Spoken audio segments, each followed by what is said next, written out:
আসসালামু আলাইকুম। আজকের রেসিপিতে থাকবে ভীষণ মজার গরুর গোশতের তরকারি। সামনে তো কুরবানির ঈদ, সেই কথা মাথায় রেখেই নতুন কিছু করে দেখানোর চেষ্টা করলাম। আর এই রান্নাটি অতিথি আপ্যায়নে কিন্তু রাখতে পারবেন। নিজেদের পছন্দ মতো এই রান্না যখন তখনই খেতে মন চাইলে করে ফেলতে পারবেন। যদি থাকে ঘরে একটা মাটির পাতিল, অতীতের এই রান্না আমরা চাইলে এখনও করতে পারি। স্বাস্থ্যসম্মত এই রান্নাটি ঘরে থাকা অল্প মশলাই তৈরি হবে, একদম মোমের মতো গলে যাবে গরুর গোশত। চলুন তাহলে আর কথা না বাড়িয়ে মূল রেসিপিটি দেখে নিই। প্রথমেই বলে নিচ্ছি, রান্না কিন্তু একদমই সহজ ওয়েতে হবে, যে কেউ রান্নাটি করতে পারবেন।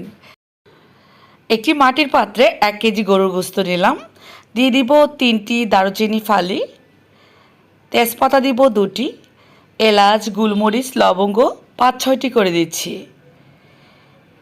এর মধ্যে দিয়ে দিব রসুন পেস্ট 2 টেবিল চামচ পরিমাণ, আদা পেস্ট 2 টেবিল চামচ পরিমাণ।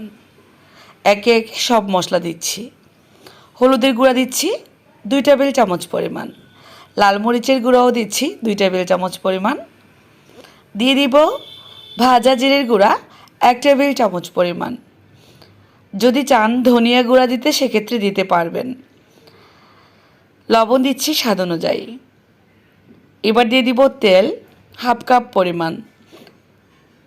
তেলের পরিমাপটা আপনাদের পছন্দ মতো দিবেন। আর একসঙ্গেই সব ধরনের মশলাগুলো দিয়ে হাতে মাখিয়ে নিতে হবে। হাতে মাখা এই মাংস মাটির পাত্রে রান্না করার পর যে সুন্দর ফ্লেভার আর কী যে মজার, সেটা কিন্তু আমরা কম বেশি যারা অতিথি খেয়েছি তারা জানি। তো ভালোভাবে ম্যারিনেট করে নেব হাত দিয়ে এভাবে করে মাখিয়ে। এর মধ্যে দিয়ে দিব 1 কাপ পরিমাণ পেঁয়াজ কুচি। মশলাটা ভালোভাবে মাখানোর পর এবার দিয়ে দিচ্ছি পেঁয়াজ কুচি।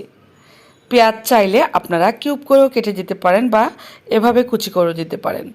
এবার পেঁয়াজটাকে হাত দিয়ে মাখিয়ে দেব। এখানে আমি যে পরিমাণ গোশত দিয়েছি কমে যাবে, আর পেঁয়াজ দেওয়ার কারণে গোশত থেকে এক্সট্রা পানি উঠে আসবে, যেহেতু পেঁয়াজটা কাঁচা পেঁয়াজ। ম্যারিনেট করা হয়ে গেলে হাতটা ধুয়ে আমি এবার একটু পানি দিয়ে দিব 1/2 কাপ পরিমাণ। এই পানিটা দিয়ে সম্পূর্ণ রান্না কমপ্লিট হবে। 10 মিনিট পর চুলায় বসিয়ে দিব। মিডিয়াম হিটে রান্না করব। কিছুক্ষণ 5 মিনিট জাল করব। বলক উঠে গেলে একটা তাওয়ার মধ্যে বসিয়ে দিব। লক্ষ্য করলে বুঝতে পারবেন, একটা লোহার তাওয়ার মধ্যে স্টিলের একটা প্লেট দিয়ে পাত্রটি বসিয়ে দিলাম। এর মধ্যে আস্তে আস্তে করে তাওয়া দেওয়ার কারণে কিন্তু বলক উঠতে থাকবে আর মাংসটা পুরোপুরি সেদ্ধ হবে। প্রথমে ভালোভাবে বলক উঠেছে, তারপর আমি তাওয়ায় যখন বসালাম এবার দমে হতে থাকবে। দমে রান্না হলে এ মাংস একদম খুলে খুলে যাবে আর সুন্দর ফ্লেভার আসবে মাটির পাত্রে রান্নাটা করলে। এবার 2-3টা আলু মাঝখান থেকে ফেরে আমি দিয়ে দিচ্ছি। বেশি আলু দিব না, 4-5টা পিস দিব। আলুর সাইজগুলো একটু বড় বড় করে দিচ্ছি।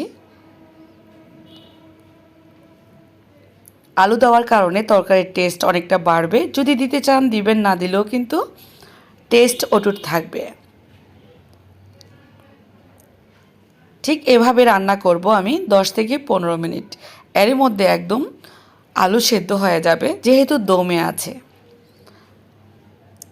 ফিরে আসলাম ঠিক 15 মিনিট পর।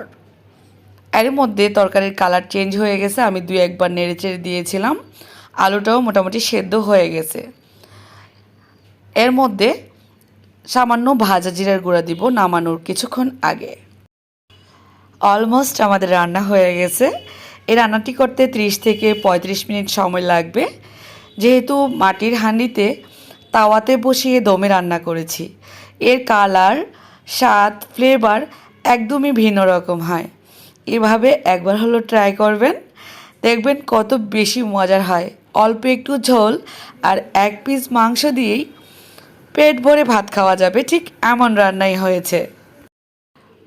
এই পাত্রেই সার্ভ করা যাবে আর দীর্ঘ সময় ধরে গরম থাকবে এই তরকারিটা। তো কেমন সেদ্ধ হয়েছে আমি একটু দেখিয়ে দিচ্ছি। আশা করব আমার আজকের রেসিপি আপনাদের কাছে ভালো লেগেছে। আর ভালো লাগলে অবশ্যই কমেন্ট করে লিখে জানাবেন আপনাদের মতামত কতটা নরম হয়েছে। এই তো একদম মোমের মতো গলে গেছে। আবার দেখা হবে নতুন রেসিপির সাথে। সেই পর্যন্ত আল্লাহ হাফেজ।